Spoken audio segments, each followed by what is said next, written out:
My name is Mark, and that night I realized the truth doesn't always come from words. Sometimes, it's written in someone's eyes. My girlfriend, Ava, and I had been together for 3 years.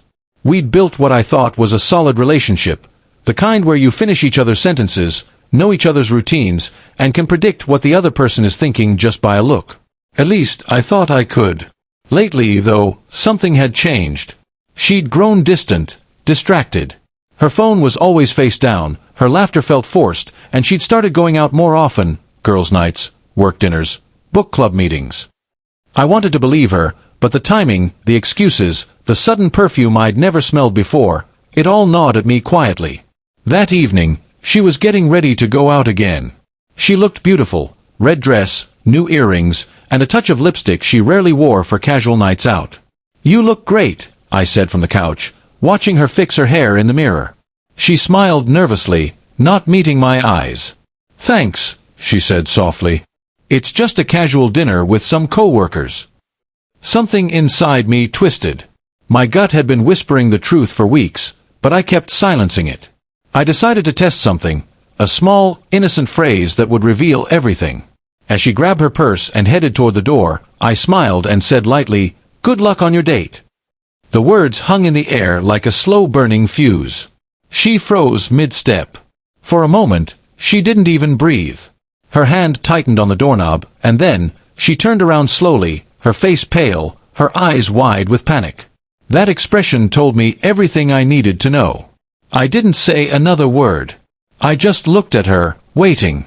The silence between us felt heavy, almost suffocating.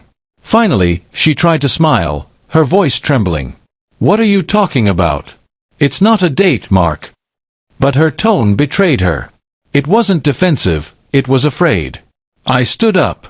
"Then why do you look like you've seen a ghost?" I asked quietly. She opened her mouth, but no words came out. Her phone buzzed in her purse, breaking the silence. She flinched. I gestured toward it. "Go on," I said. "Answer it." She didn't move. I walked over, reached into her bag, and pulled out the phone before she could stop me. The screen lit up with a name I didn't recognize, Ethan. The message read, "I'm here. Same spot as last time." I felt the air leave my lungs. I handed her the phone without a word. She looked at it, her lips trembling, and whispered, "Mark, please, let me explain." But I'd already heard enough. "Explain what?" I asked, my voice low. "That you've been lying to me for weeks? That all those late nights were just business meetings? Or that you couldn't even look me in the eye because you knew you were breaking us piece by piece?" She started crying then, real, gut-wrenching tears. "It wasn't supposed to happen," she sobbed. "He's just someone I met through work. It was innocent at first, I swear. I didn't plan for it to go this far." I closed my eyes. The pain hit like a wave, cold and merciless. "You didn't plan for it," I repeated slowly. "But you made every choice that led you there."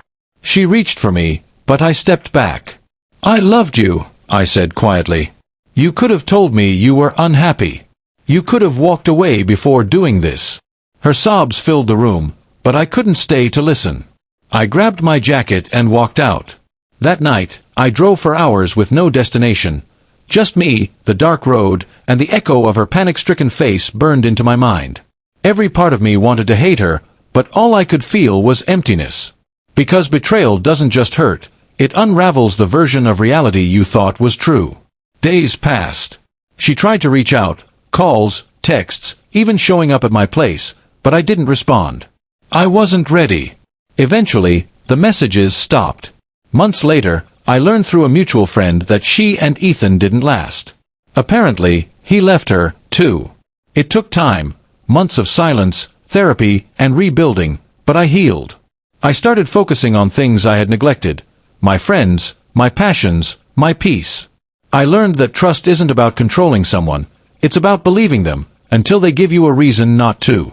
Looking back, I'm strangely grateful for that one sentence, "Good luck on your date." It was small, almost playful, but it revealed everything hidden behind her lies. Sometimes the truth doesn't need to be uncovered with arguments or fights. Sometimes it just needs a quiet test, and the face of panic that follows says it all. I don't hate her anymore. In a way, I thank her. Because her betrayal taught me something I never would have learned otherwise. Love built on lies isn't love at all. And now, I'd rather face the pain of the truth than live comfortably inside a beautiful lie.